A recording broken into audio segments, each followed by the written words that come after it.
जय हिंद साथियों, एक बार फिर से आपका स्वागत करता हूं ज्ञान ज्योति स्टडी सेंटर पर। मेरा नाम है पंकज प्रताप और आज की वीडियो में आपको मिलने वाले हैं बहुत सारे नंबर। साथियों, आज की वीडियो में मैं जो बताने जा रहा हूं वो चार नंबर के जो क्वेश्चन आपके एग्जाम में आने वाले हैं वो बताऊंगा। आज की अगर वीडियो देखोगे आप तो आपके एग्जाम जब आप 2024 मैथ का पेपर दोगे, आज मैं जो आपको चार नंबर के क्वेश्चन कराऊंगा उनमें से एक क्वेश्चन तो 100% आएगा, इसीलिए आप ये वीडियो एंड तक वॉच कीजिए। तो अब दोस्तों हम आपको पहला क्वेश्चन दिखाते हैं कि आपका फर्स्ट क्वेश्चन क्या है। फर्स्ट क्वेश्चन है आपका दोस्तों, दो अंकों की एक संख्या में अंकों का योग 12 है। अब दोस्तों क्वेश्चन ये कह रहा है, आपको मैं दिखाने का भी प्रयास करूंगा कि एक हमारे पास दो अंक की संख्या है जिसके अंकों का जो योग है वो 12 है। आगे देखिए, अंकों के स्थान बदलने पर यानी दोस्तों इकाई का अंक दहाई पे कर दिया जाए और दहाई का अंक इकाई पे कर दिया जाए तो कह रहा है कि अंकों के स्थान बदलने पर प्राप्त संख्या दी गई संख्या से 18 अधिक है तो संख्या बताइए। ये आपका क्वेश्चन है। तो जब दोस्तों आपको पास आ जाए दो अंक की संख्या तो आप क्वेश्चन क्या कह रहा है, आप थोड़े दिमाग को रोकिए। पहले आपको एग्जाम में लिखना किस प्रकार से वो देखिए कि आपका ये कह रहा है दो अंक की एक संख्या। अब जैसे ही बात आ जाए कि दोस्तों आपकी जो संख्या है वो कितने अंक की है, दो अंक की। अब दोस्तों जब आपकी संख्या दो अंक की है यानी एक अंक इकाई का होगा, दूसरा अंक दहाई का होगा, तो पहले हम इकाई के अंक को मानते हैं और दहाई के अंक को मानते हैं, उसके बाद देखेंगे हमारी संख्या क्या होगी। तो दोस्तों आप बस इस सवाल को, दोस्तों ये जो सवाल है वो आपके प्रत्येक अनसॉल्व्ड पेपर में भी आपको देखने को मिलेगा, इसीलिए ये इंपॉर्टेंट भी है। तो आप क्या लिखोगे, देखिए, माना संख्या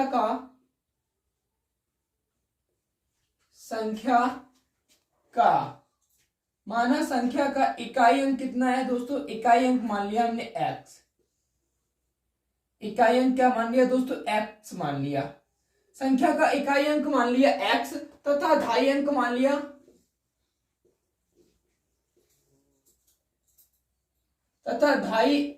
लिया हमने दोस्तों, दहाई अंक मान लिया y। अब संख्या का जब इकाई अंक x है और दहाई अंक y है तब दोस्तों संख्या क्या हो जाएगी, तब संख्या क्या हो जाएगी।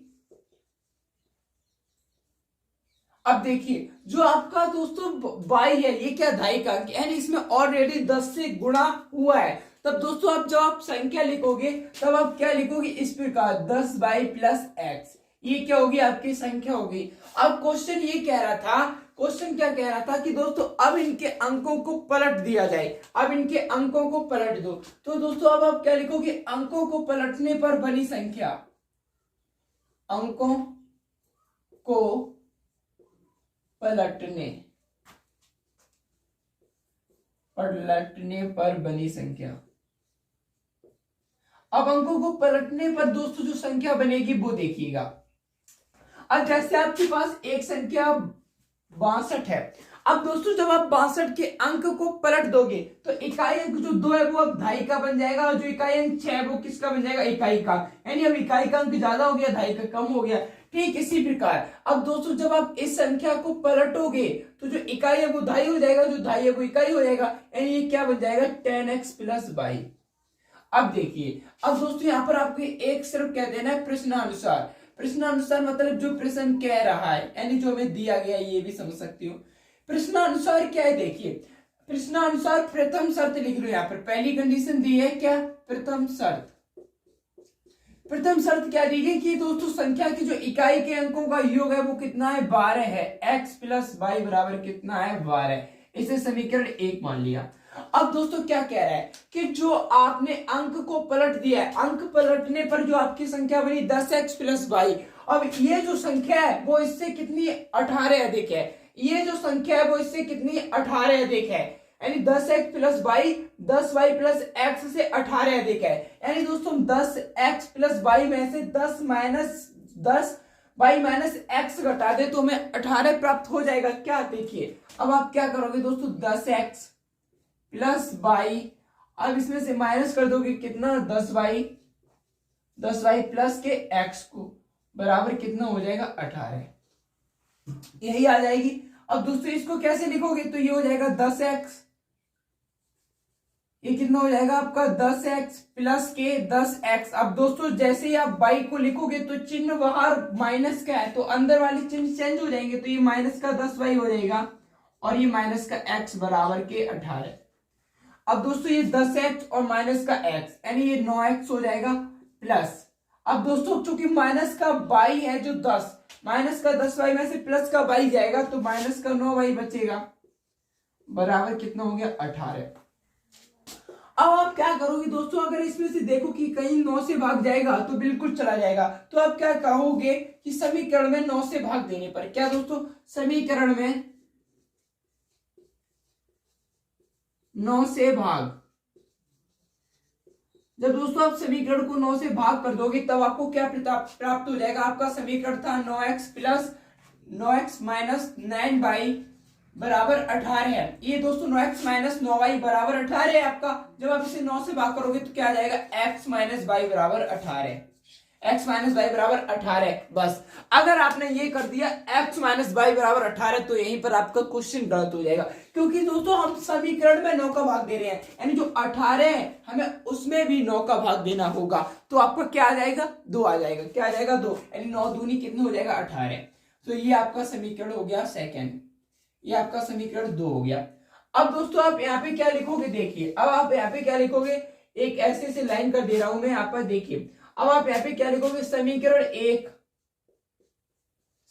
1 व 2 को जोड़ने पर, समीकरण 1 व 2 को जोड़ने पर, तो दोस्तों समीकरण 1 क्या था आपका, ये रहा x plus y plus x plus y बराबर कितना है 12, और दूसरा समीकरण आया है आपका x माइनस वाई बराबर 2, ये आपका दूसरा समीकरण आया है। तो दोस्तों जब आप इन्हें जोड़ रहे हो तो क्या हो जाएगा, प्लस का y माइनस का y कैंसिल हो जाएगा और x कितना हो जाएगा 2x बराबर हो गया 12 यानी 14। अब दोस्तों x बराबर क्या आ जाएगा 14/2 यानी x बराबर आ गया आपका 7, x बराबर कितना आ गया 7। अब दोस्तों x का मान समीकरण 1 में रख दो तो क्या आ जाएगा 7 प्लस y बराबर कितना हो जाएगा 12 यानी y बराबर आ गया 5, y बराबर कितना आ गया 5।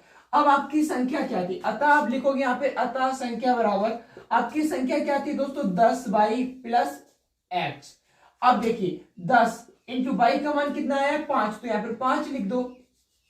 क्या दोस्तों 10 इंटू 5 लिख दो, कितना 5, अब प्लस x का मान कितना है 7, तो 10 पंजे कितना हो गया 50 और प्लस 7 कितना हो गया 57, यानी आपके क्वेश्चन का आंसर भी कितना आ जाएगा 57। अब 57 एक ऐसी संख्या है जिसमें आप अगर इनके अंकों का योग देखोगे तो कितना है दोस्तों, अंकों का योग है कितना 12। अब हम कैसे माने कि ये हमारी 57 जो है वो सही आंसर है, आपके मन में आया होगा कि अब हम ये कैसे माने कि आपका 57 आंसर ठीक है। तो आप क्या करोगे, जैसा क्वेश्चन में दिया है वैसा देख लो। पहले कह रहा था कि अंकों का योग 12 होना चाहिए, तो एक अंक है 7। अब 7 में जब दोस्तों आप 57 है जैसे आपका, इसमें जब आप जोड़ोगे 5 और 7 को तो 12 आ जाएगा। अब ये कह रहा है कि इसके अंक को पलट दिया जाए, तो अंक को पलटोगे तो 7 5 यानी 75 हो जाएगी। अब दोस्तों देखिए, अब जो संख्या आपकी 75 है वो क्या 57 से 18 अधिक है, तो आप यहाँ पे क्या करो 75 में से 57 माइनस कर दो, तो 15 में 7 गया 8 जाएगा, 6 बटे गया 5, यानी दिया गया आंसर आपका बिल्कुल ठीक है। इस तरीके से आप जांच भी कर सकते हो कि आपका जो आंसर आया है वो ठीक है या नहीं, आप इसको नोट कीजिएगा।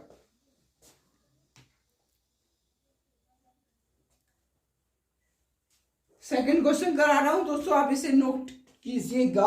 और जो ये क्वेश्चन है दोस्तों बहुत ही ज्यादा इंपॉर्टेंट है, और ये जो ट्रिग्नोमेट्री के कुछ अनुप्रयोग का है, नहीं त्रिकोणमिति के कुछ अनुप्रयोग का बहुत ही ज्यादा इंपॉर्टेंट क्वेश्चन। तो आई होप दोस्तों आपने ये कर लिया होगा। मैं आपको नेक्स्ट क्वेश्चन करा रहा हूं, अगर आपने नहीं कर पाया हो तो इसको बीच से देख लीजिएगा।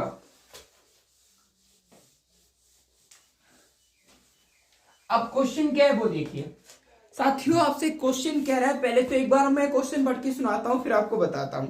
आपका क्वेश्चन ये है दोस्तों कि भूमि के एक बिंदु P से एक 10 मीटर ऊंचे भवन के शिखर का उन्नयन कोण 30 डिग्री है।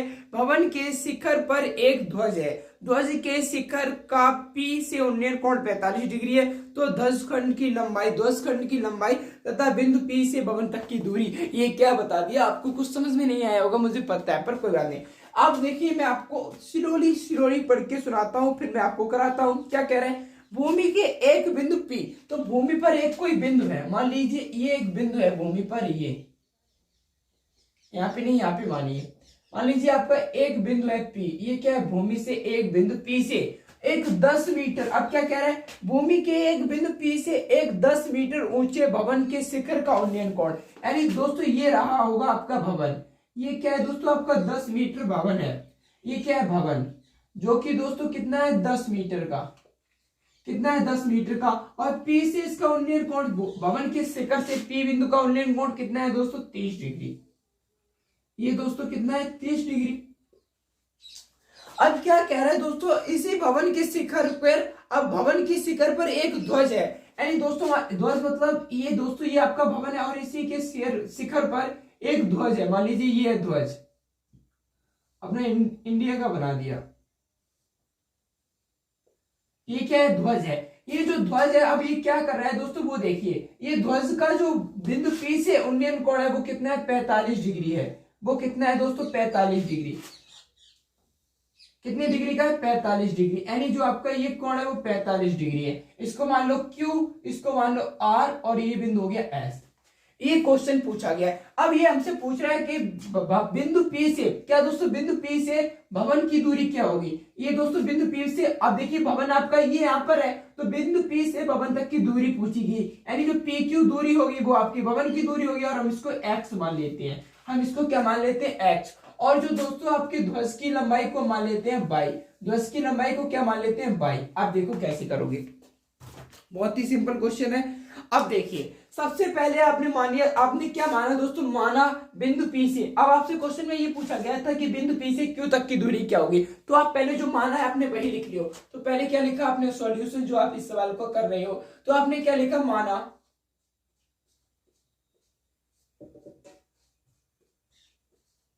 माना बिंदु P से, माना बिंदु P से भवन तक की दूरी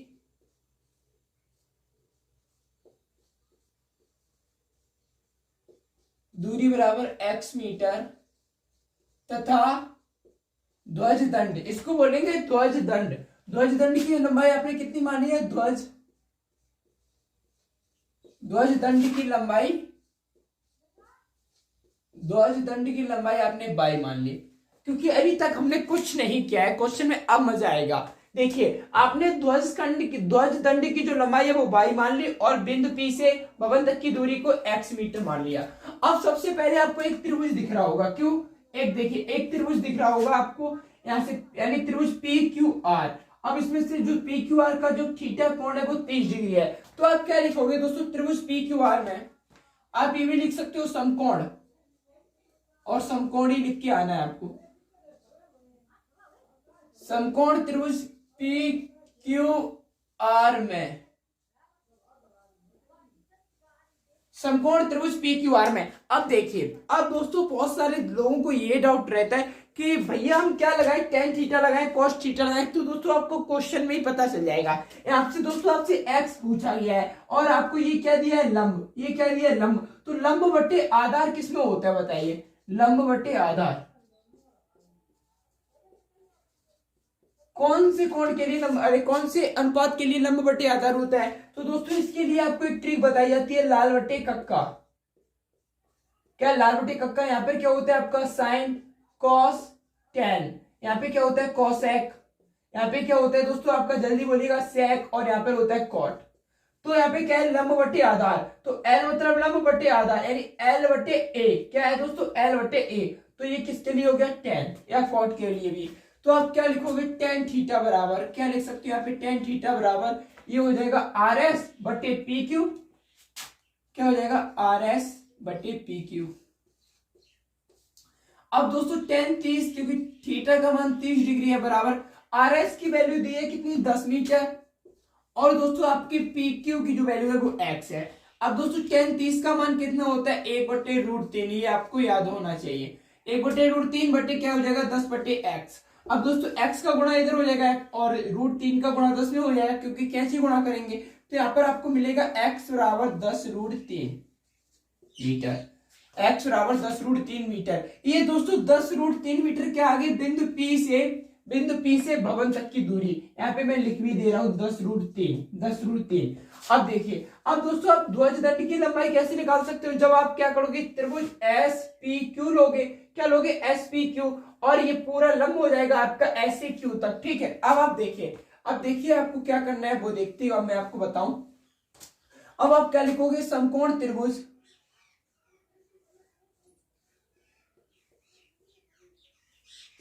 त्रिभुज PSQ या PQS में,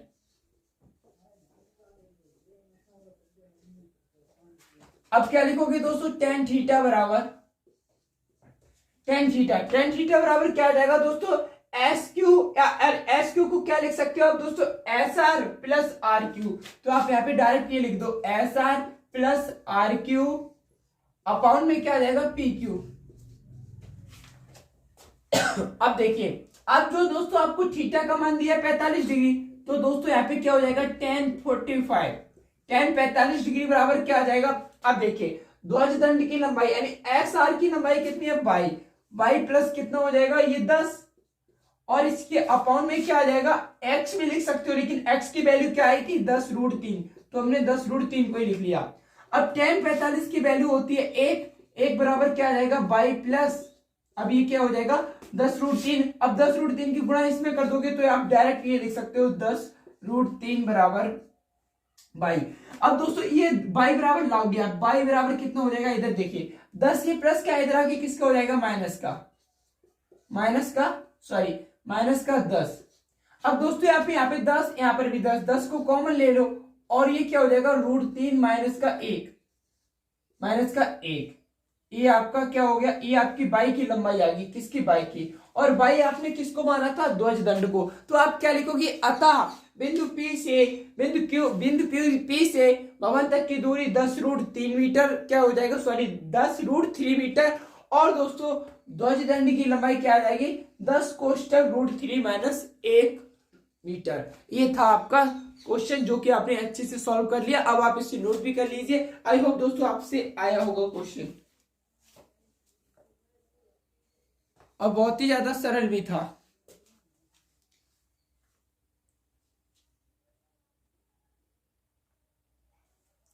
अब एक क्वेश्चन और भी ज्यादा इंपॉर्टेंट है साथियों, वो तो आप, क्योंकि इसमें जो आपको निकालना है माध्यक। अब दोस्तों ये क्वेश्चन बहुत ही ज्यादा इंपॉर्टेंट है, और इस क्वेश्चन को भी मैं आपको करा रहा हूं, बहुत ही ज्यादा इंपॉर्टेंट है। क्या है साथियों, देखिएगा आपका क्वेश्चन, पहले मैं आपको टेबल बना देता हूं, फिर मैं आपको क्वेश्चन बताऊंगा। क्वेश्चन आपका है,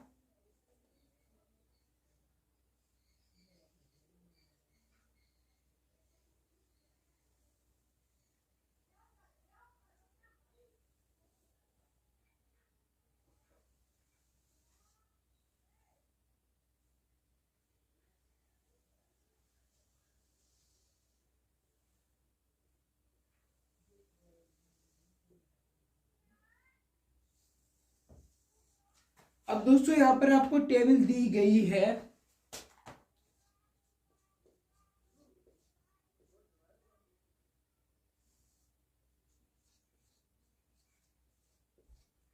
सौ से 200, और यहाँ पर है 200 से 300, और यहाँ पर है दोस्तों 300 से 400, और यहाँ पर है 400 से 500,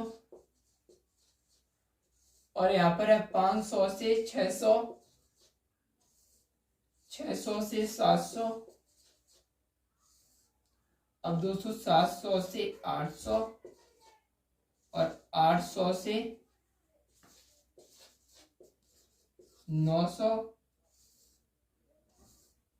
अब 900 से कितना है, 1000।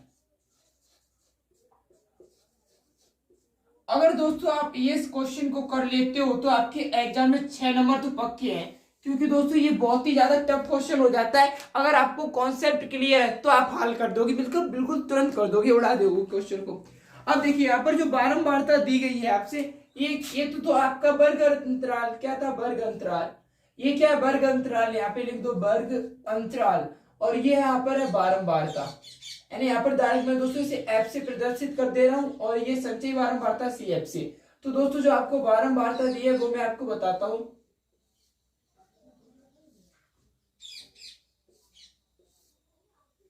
हाँ, बारंबारता दी गई दोस्तों आपको। ये देखिए बारंबारता है 2 5 x 12, ये 2 ये 5 x 12 x 12 और यहाँ पर है 17 20 17 20 22 और है 9 7 4 9 7 4। अब देखिए, अब दोस्तों अब सबसे बड़ा खेल ये है कि संचयी बारंबारता को कैसे जाने। तो संचयी बारंबारता पहले जो 2 है उसको लिख दो। पहले मैं इसको खाने जो अगली बॉक्स कंप्लीट कर देता हूँ फिर बताता हूँ।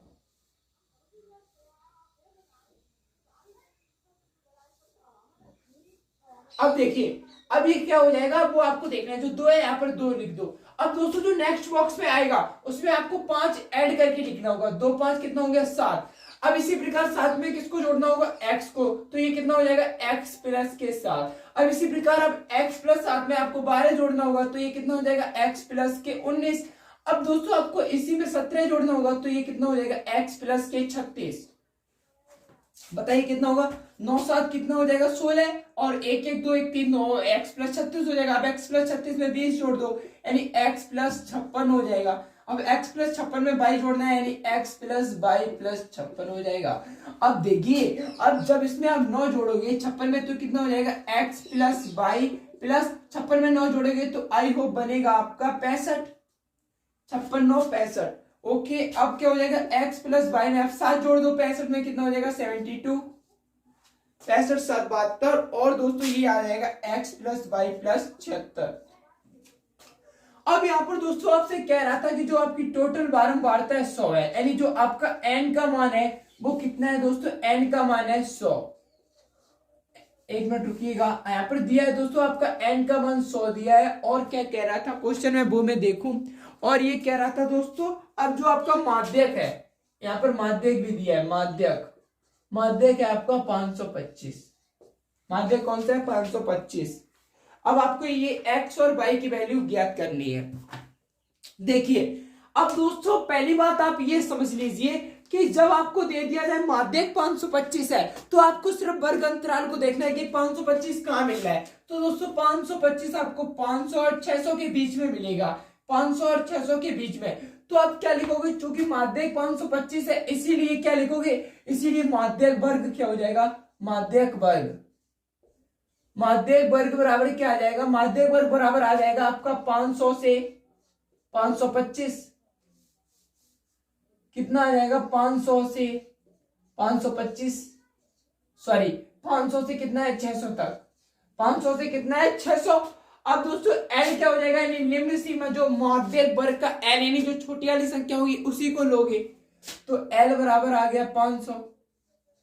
ठीक है, अब देखिए, अब दोस्तों जब आपने जान लिया ये आपका माध्यक वर्ग है तो इसी को आप एक अलग पेन से बंद कर देना इसी को। अब दोस्तों ये आपका f हो जाएगा और जो आपका माध्यक वर्ग होता है उससे आगे आपका क्या होता है CF, यानी आपका CF क्या हो जाएगा, संचयी बारंबारता x प्लस 36।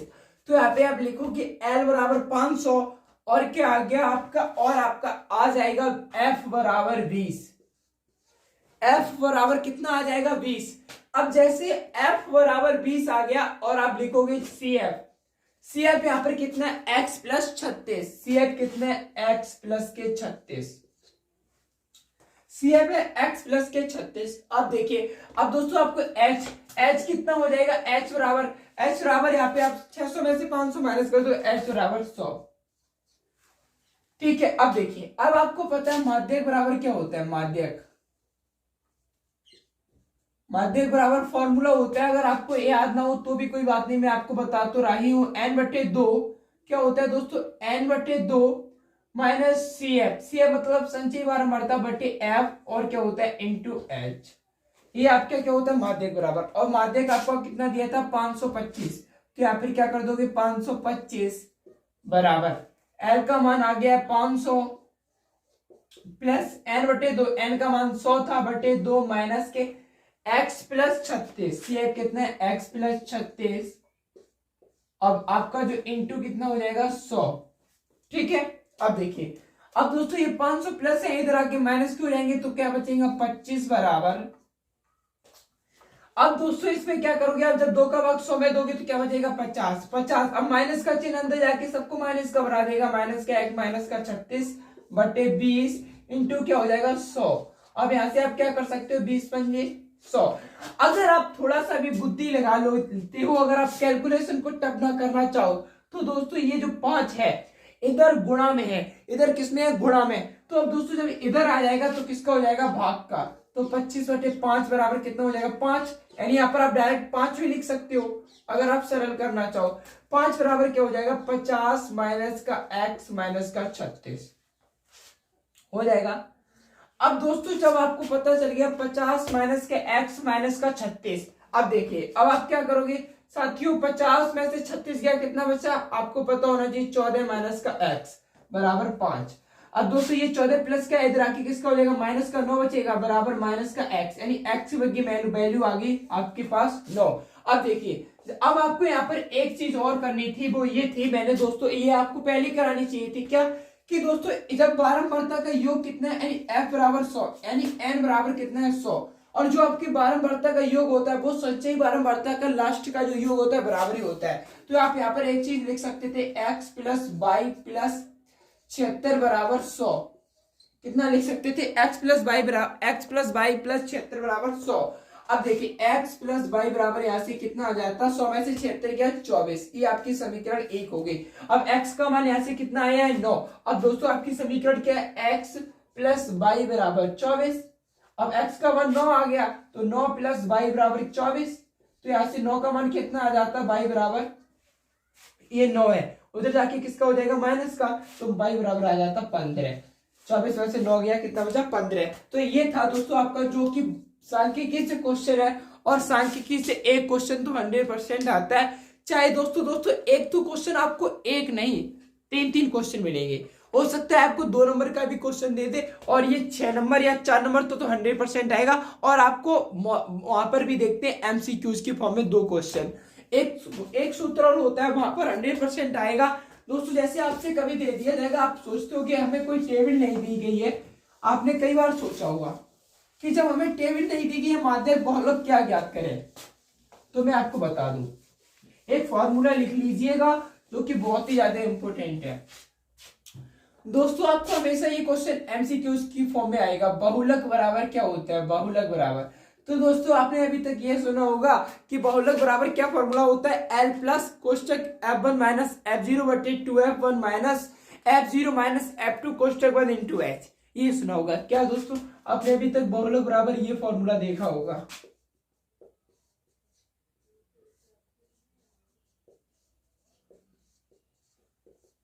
ये आपने देखा होगा साथियों, लेकिन आज मैं आपको नया फॉर्मूला बता रहा हूं। बहुलक बराबर होता है 3 इंटू माध्यिका बराबर 3 इंटू माध्यिका माइनस 2 गुणा माध्य। ये भी दोस्तों आपका बहुलक बराबर होता है, ये क्वेश्चन नोट कर लीजिए। और ए से दोस्तों आपको क्या आएगा, ए से आपको एमसीक्यूज आएगा कि आपको या तो माध्यिका दे दिएगा या माध्य देगा, बहुलक पूछ लेगा, या तो आपको माध्यिका बहुलक दे दिया जाएगा तो माध्य पूछ लेगा, या माध्य बहुलक दे दिया जाएगा माध्यिका पूछ लेगा। ये क्वेश्चन बहुत ही ज्यादा इंपॉर्टेंट था, क्योंकि साथियों ये आपके एमसीक्यूज में हर आंसर में मिलेगा आपको। तो आई होप दोस्तों आज का वीडियो आपको बहुत पसंद आया होगा, और इनमें से एक क्वेश्चन आपको एग्जाम में आते हुए अवश्य दिखेगा। मिलेंगे आपको नेक्स्ट वीडियो में, तब तक के लिए आप चैनल को सब्सक्राइब करना मत भूलिएगा। जय हिंद, वंदे मातरम।